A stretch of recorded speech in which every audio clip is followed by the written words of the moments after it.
Hey guys, Mile High back at it with another video. Today we're going to be going over the newly nerfed disarmer, and let me tell you, they're still really strong. They're not as strong as they used to be, obviously, where you just spam everything on one tile and send a blimp to the town hall and just automatically 3-star. You actually have to do a little bit of work to make them work, which is good. That's how it should be. I mean, obviously, they're still overpowered, I would say, but it's not absolutely game-breaking like it was. I did get a couple defenses against him earlier today and held one to just 80%, which literally wasn't possible to do before. You could just spam disarmers and at least get 95%, but it had like a 90-something% hit rate, I would say. So here's the army. There will be an army link in the description. You can change the hero abilities up a little bit if you want to. I prefer the Rage Gem on the Warden, but you could use Healing Tome, I guess, but I think the Rage Gem's definitely better just to use quickly on the disarmers. You can use Giant Arrow instead of the action figure 2 on the Queen. No big deal. Without further ado, let's hop into the first attack. Alright, so first up, we got the Town Hall way up at the top. So basically, you're just going to do a long Royal Champion charge, and because the disarmers are so fast, you rarely run into any time issues. I did have one time fail today, but it was because I had pretty bad execution, and my disarmers all split up and ended up dying. So I definitely had enough power to finish the base, but I did time fail. So I'm using the Rocket Spear. You could use Haste File if you want. Either one works. If you're using the Rocket Spear, you want to pop it early, obviously, and let your Royal Champion use her Rocket Spear shots first before you start invising. Try not to drop her in range of a ground expo. Sometimes it's unavoidable, and sometimes you might just have to use one invis while your Rocket Spear is going off. But if you want to use a Haste File as well, that works. Just get into the good value of the base and use your Haste File. I do have a Rage spell. You can either use it on your Royal Champion or you can use it with the main push. As you see here, there's lots of value here in this core. So I actually rage her up. I'm going to try to get the Fire Spitter. There's 3 Infernos in here, a Rage Tower, Multi-Archer Tower, another Fire Spitter. There's just so much value in here, so I did end up raging her up just to get as much value as we possibly could. And she's going to go to Phoenix here and actually still pick up a lot of value. And then you're just going to use your Queen, your King. Yeah, I do have an Ice Golem with this, so you're going to drop the Ice Golem with that. All that's doing there is just funneling out the other side, opposite of where your RC charge went in, just like you would do with a Root Rider attack. Then you just spam in your disarmers. Unfortunately, I had one defense still standing over there, so they kind of wander, but it actually worked out in my favor because it let my funneling troops actually get farther out ahead. As you see here, we took down the entire core with that Royal Champion when she went to Phoenix, which was insane. So now we just have a perfect path all the way around the base. We are going to end on the Town Hall, which is a little bit scary, but honestly, with these disarmers, it's insane. We picked up the Kane from the army camp, and that's with our main push as well, which is really broken. Look at that. Our Valkyries almost died to that disarmer on defense. That's how broken they still are. Unfortunately, we have no way to trigger that invis, but it's not going to matter. It's literally just a Town Hall and a Monolith left, and we still have basically our entire army. So yeah, this base is absolutely crushed. The Town Hall actually almost went down to our King's Spiky Ball. Goes down in one shot. All that's left is the Monolith. We still have all our disarmers alive. Heroes are still full health, except for the Champion, obviously, which we sacrificed at the beginning. Yeah, absolutely crushed. So these are definitely still usable. Okay, there's still a storage down here, so we'll 2 times through this. But yeah, these are definitely still usable. Like I said, not as broken as they were. They're definitely more balanced now, but they're still overpowered. So let's go hop into another attack. Right into the next attack, we have a big dead zone around the Town Hall. Doesn't matter with this attack at all. I'm trying to see where the Royal Champion charged from. I like picking up either the Kane or the Giant with the Royal Champion at the beginning, just because you get a little bit more value. You could also take out the Clan Castle if you lure if you got this stuff in there, because they just do so much splash damage. So we're going to go on from over here. We pick up the Giant, which is nice because it helps us snipe out that enemy hero, no problem. Now they're going to split up a little bit. Our Giant will go and trim these defenses on the outside so our Royal Champion stays centered. That's why I like doing that. I prefer to have the Kane with the main army, but if you can pick up the Kane early with the Royal Champion, that works too, because he'll go straight for the Town Hall. Can get some value if you can keep him invisible with your Royal Champion, but it's not the easiest thing to do. Sometimes it does work out. Our Giant does pull the CC, which is fine, because we still have tons of invises left, so our Electro Boot's aura should actually do a lot of damage to the CC.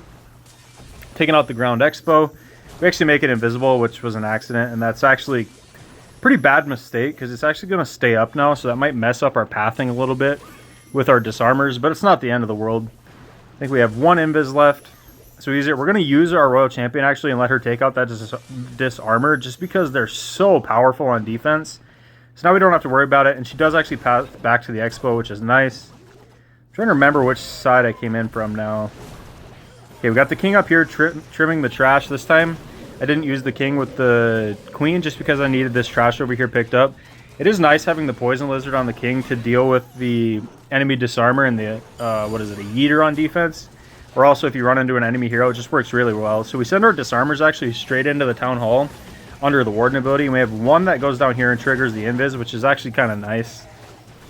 So we still have a big pack of 4 of them up here. Just absolutely shred the enemy royal champion. Our king's cleaning all the trash on that side. So this is going to be a pretty quick 3-star. We have a good split on our troops. King is perfectly safe over there. We have a wizard that's going to pick off that storage. Unfortunately, we're going to have to path into that dark elixir storage, but it's not going to matter. I think all of our disarmers are still alive. We had a couple hogs from our siege barracks jumping into the core now. Should be able to trigger any traps if there's anything there. Somehow our ice golem that we dropped with the siege barracks and the queen is all the way in the core. It's still alive somehow. I'm not sure how that's even possible, but I'm not complaining. We'll hit the king's earthquake boots and spiky ball. Takes out the Tesla farm. That Inferno almost goes down. Unfortunately, the king's going to die because he gets targeted by the enemy minion prince. Our queen...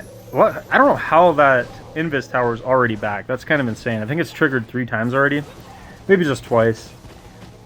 But we got 3 disarmers left, I think. Yeah, we still got 3 disarmers. We got the Kane still up. So it looked a little bit close, but they're still really healthy. The Kane's still full health, I believe. It's really no issue. 3 disarmers still alive. Kane's still alive. Obviously, none of our heroes survived, but it didn't matter. I mean, those are still full health. They could have still torn through so much of the base. They're just that good. So let's go hop into another attack. So we got double invis towers this time, and we got a town hall in the core. I was trying to think. I don't remember where I went in from here with the Royal Champions. We'll have to wait a second to see. All right, we're going from the top. Probably not the best idea because we do have the enemy king and the enemy minion prince, but when you're keeping your RC invisible, it really doesn't matter because you can just invis the enemy hero as well and she'll just ignore them. We do get a couple Teslas to pop, which is nice. Get rid of the Tesla farms early, which really helps with your pathing so they don't pop up and make your disarmers run sideways and just go off on a complete random path. Fortunately, we did miss that one Tesla somehow. I'm not sure. With them being so weak, I thought my Electroboot aura would have taken them out. We're going to make that ground expo invisible just to make sure we path into that single Inferno tower. Then we're going to path into the multi-gear cannon. We do use a rage spell here. Like I said, you can either use it on your main army or you can use it on the RC. It kind of depends. If my RC ends up pathing into a lot of value, I usually use it on the RC. But if there's not a ton of value to be had, I just let her get what she can get and I use the rage later on the disarmers. We're going to keep her invisible. We're setting a really nice path here. As you see, we just ran right past the enemy heroes. Didn't even distract her. Works out just fine. We're going to trigger both invises, which is really nice. And then she goes to ability. And should do some damage to that clan castle. We drop our ice golem first, then we drop our king and our queen together this time. Try to get as much funneling down there as we can. Because, like I said, these disarmers are so fast. So the more you can funnel out over there, the better. That's why I send the king and the queen over there. And nothing can keep up with the disarmers anyway. So there's no sense in sending them into the base. Because the disarmers are just going to run way past them anyway. We picked up the cane. And it's going to target the town hall, which is really nice. It should actually take the town hall. And I think it's targeting, yeah, it targeted the enemy royal champion too. Took her down with ease. The monolith goes down. Still got our king going around the bottom. Our siege barracks did finally pop. We have 3 hogs in there, and then the rest is Valkyries. Works really good because they can actually catch up to these disarmers. Anything else would just be too slow to get across the base. So that's why I'm using the Valkyries and the 3 hogs. Just because they're quick, they can get into the fight. We still have the giant to pick up from the camp up here as well, which we do. This yeeter's on defense, and it's not going to do anything. It's going to get absolutely shredded. We got the poison lizard there with the king, and then the kane's going to... Oh, it didn't even make it until the king got there. That poison lizard actually wrecks. Yeah, this base was absolutely crushed. That one stood no chance whatsoever. All right, let's hop into one more attack. All right, on to the final attack. We have double rage towers this time. So we got a good variety of bases. You can really come in from... I like coming in from a corner with the Royal Champion charge, but wherever you can get value works out. But I think coming in from a corner just sets a really good path because you're funneling out one side and then you can funnel the other side with your siege barracks. Then it's just easy to path right through the middle. And we're actually going to go through the town hall this time because it looks pretty free. Once our rocket spear shots run out, we should pretty much just path straight to the town hall, unless she goes down to that air defense. No, it worked out good. We're going to pick off the town hall. You definitely don't have to get the town hall with this attack, but if you can get it, it obviously doesn't hurt. So she should path down now, I believe, to the air defense. I could have probably made that cluster of defenses invisible, and I would have pathed into the fire spitter.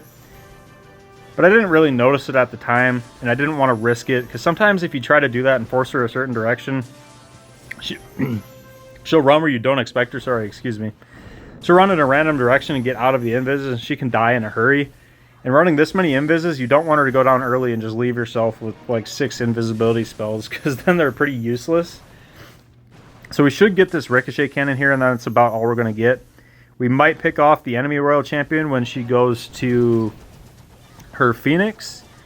We're picking off some of the archers from the clan castle, which is nice. We're going to take down the enemy royal champion. Maybe get the scatter shot, but I'm not sure. We do pick up that kane there, just sniped it with a wizard. We did get the scatter shot, that's nice. So we're going to use the king again on the opposite side to start picking up the trash and set that funnel a little bit tighter. So we use the queen with the ice golem and the siege barracks up at the top. We're going to pick up a giant from that camp as well. So we'll have double giants because of the action figure, but my action figure is only level 9. So it's a pretty weak giant. It's only like level 5, I think, maybe even 4. It's really weak, but it's still pretty good just to provide initial tanking for your queen. I actually really like it, so I'm going to start working on leveling it up, I think. We got a pretty good path going here. We did have some disarmers go around the outside, but it's not going to matter. Like I said, if I would have forced that royal champion into those fire spitters, that really would have helped my pathing here. And this base would have been even more crushed, but it's not going to end up mattering. Our giants should basically one-shot those ice golems. Yeah, one just barely stayed up, which was unfortunate. If they would have both died from that, then we only would have froze once, but it's no big deal. The one's still pretty good health. They're both tanking for the queen. Queen's going to easily take out the fire spitter, and everything on the outside's already smashed. This is just so fast. That's why I like going with the long RC walk, because you can just get so much value from your RC charge. And it's easy to path, much easier to path your disarmers and keep them together, because as long as you keep them grouped up, they're still really strong. But if they split off on their own, they definitely go down a lot quicker now and aren't quite as strong. So let me know in the comments how this works for you guys, and let me know what kind of attacks you guys want to see in the future. Drop a like if you guys enjoyed this video. I'll catch you guys next time.